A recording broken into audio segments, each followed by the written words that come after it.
19 minutes after 6 o'clock on this great Monday morning in Kingston, Jamaica. Good morning to you, wherever you are. Welcome back, Sunrise. It's that time of the morning when we check in with our girl, T to the K, for the headlines. Good morning. Good morning. You're right, Danny. Hi. Good. You good? To see you. I'm great. I'm ready. Ready to jump into the headlines? Ready. Let's do it. All Let's do it. So Jamaica to accommodate orphans from Haiti. So with ongoing unrest in Haiti, Deputy Prime Minister and Minister of National Security, Honorable Dr. Horace Chang, says Jamaica has agreed to accommodate orphans from Haiti. The social conditions in the French-speaking country, particularly in Port-au-Prince, the capital of Haiti, continue to deteriorate, with Minister Chang explaining, and I quote, "At this point, we will agree to take a number of people legitimately, namely the orphans in an orphanage that was isolated and challenged, and the mustard seed community is taking them. We have agreed, and the logistics of that are being worked out. We've also been requested by the World Bank to take their staff here, and we're working out the process to get that done," end quote. Meanwhile, Dr. Chang said the government is looking to enhance Jamaica's border security to prevent an influx of Haitian refugees at this time. Yeah. Well, that's a good story. That's a good reality. As a neighbor, as a country that no matter how our citizens might believe that we are, not where we want to be, etc., so we have to acknowledge that, that we are in a better situation than they are at this time, especially in the Haitian capital, Port-au-Prince. So I think it's so important for us to provide developmental support in whatever way we can.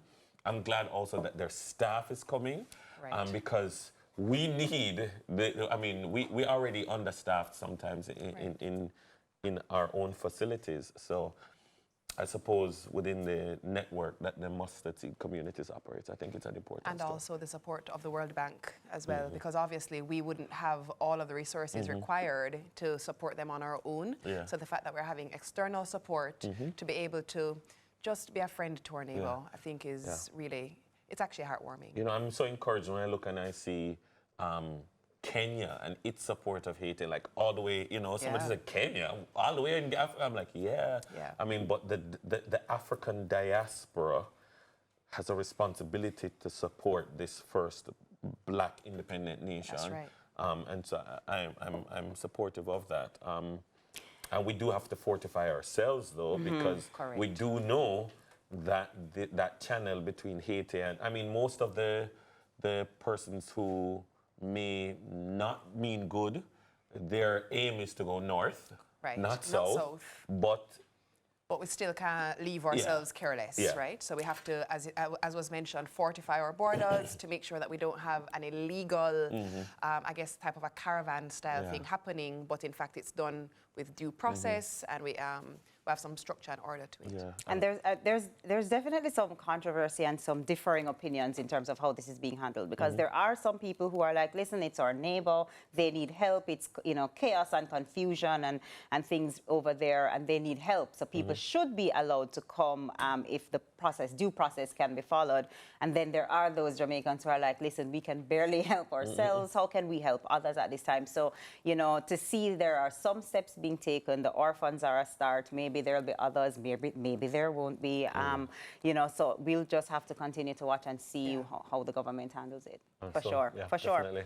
So next up, Tollgate fire claims life of a resident. A resident of Tollgate, Clarendon, has been left homeless and his cousin dead after attempting to save items from a fire at their home around 2 a.m. on Sunday. The deceased has been identified as 65-year-old Roy Thompson, a carpenter in the area. It's reported that Thompson and his cousin Lloyd Raymond were both at home when a Molotov cocktail were thrown inside the house. But after both men exited the building, Thompson went back in. So there'll be more in our morning news. I heard that and I was so heartbroken because, what, the report that I saw was that he went back in and the roof collapsed on him. And so, it's one thing, you escape and then you start thinking about everything your that you're things, your losing. possessions. And if you've ever spoken with someone who has lost everything in a fire, like you grieve for the things that you've lost, you know, and Absolutely. so you really try. Let me see if I can get something, and like you want to tell people, just run, just leave it. But the truth is that you can replace your things, but you cannot replace your life. You're irreplaceable, and so just leave it. Just leave it. Go. Just get safe. Just leave it. I mean, if you're in the early phase, you can save a few things. Fine, but don't make wanting to save your passport and your visa and your money and your documents cause you to go back in. When I hear a story like this, I often think, you know, you don't ever want the worst case scenario to happen, but are we ever ready for a worst case scenario? I always think, are all of our things in one place? Do we have things put away for any disaster, truly? But fires are one of the worst possible experiences because there's no predictability when it comes to it. And that's, you don't know really where it's sad. going to go. And it's so final. It's, That's the thing. Yes. So final. People who end up dying, sometimes they die because of the smoke inhalation, you know. Yeah. And so, you overestimate how you can move out of the house, you know, and how, or the passage to get out becomes blocked. And it, you know, but trust me, you ever talk to somebody who get burned out, like, you know, and they talk about years later, and they'll say, I look at these children, I take all of these pictures of my kids because when we were little, we did get burned out, and I don't have any pictures of my childhood, you know? They speak about it like they're really grieving. Because the thing is, you know, while it might just be a material thing, there is such sentimental value to some of these items that... birth certificate and school cert. I don't have none of my school certificate. Especially images of lost loved ones. Yes. You would hate to lose those all images. I have left. Yes, Yeah, that's of course. all I have I know left. that CVM News, you know, interviewed the survivor, and he was saying that he lost literally everything to the point where a neighbor gave him the shirt that he was wearing to do the interview in, because he just, of course, he run out in a panic. And, you know, he's somebody, he has a wheelchair. The wheelchair got burnt up. He uses a stick to help him walk. The stick got burnt up. And so, you know, it's so tragic that he literally lost everything. Including his cousin. Including his cousin. Who was probably a part of his support system. Correct. Based on, obviously, his needs. Yeah. So hopefully, even as a community, we can rally around him and get him, you know... Some help. Look, if you have any resources, if you have a wheelchair, if you have, you know, the walking stick, if you have clothes that you can donate, please, you know, reach out to the local divisional commander for the police. They, I'm sure, or the fire department in the parish, I'm sure that they can channel you in the direction of this person at this time. You know, such a sad story. And that's Tollgate Clarendon, just as a reminder. Well, let's lift it a little bit and move forward to an Inspire Jamaica story from Curlin Brown, one of the awardees that you guys spoke about. Fathers on birth certificates. She did an interesting story yesterday.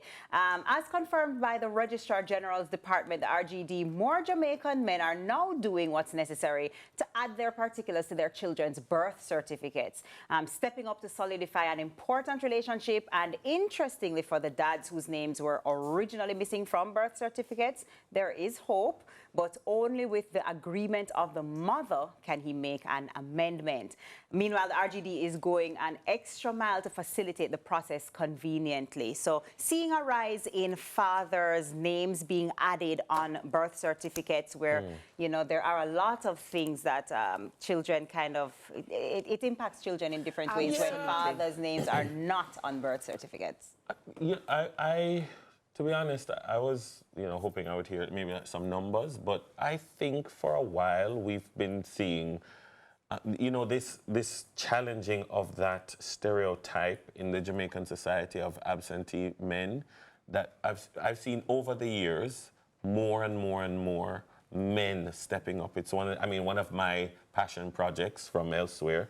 And about providing dads with the resources. I never forget when Jackson was very young, and I had him on me. In the carrier? Yeah, and I was in the supermarket, and there was an older man who looked at me and said, "Yes, youth," and he shook and he gave me that affirming thing, and like everywhere I would go, like people, you know, you had older men who'd say, "Yes, yes, daddy," and you know, that kind of a way, and so, you know, I mean, you know, I like to have conversations about fatherhood. And more men have called and they DM you and them say, yo, I really appreciate this thing because sometimes I don't know, you know, and just hearing another man say that you went through the same thing. And so, I mean, I think Curlin is onto something, that there is an increased desire to be present in the life, because the name on the birth certificate and the rate at which it is increasing is an indicator of something bigger. That this notion of the stereotypical Jamaican man who not take care of him kids, you know, I think that's out the window. I mean, if you look at DJ and his four children, I mean, he's been active in all of their lives, right, DJ? Don't get DJ in a trouble, you know, Dennis. You know, how many is it? Is it 4 or is it 6? It's 2. I'm kidding, it's 2. It's 2. DJ, I have some questions. Start watching phone ring already. Watch I think, actually, he's signaling, he's begging me. I'm going to... You know you're my guy. I got you. 2. 2 just. Watch your man phone and light up. All right, so, TK, thank you so much. I appreciate that. Hey, then it's not easy, you know? Wickedness. He's a wicked man. All right, so is your retirement plan credible enough for you to retire in the future without having to worry? We'll dive into the world of retirement plans with a special guest instructor in Money Masterclass. Stay with us.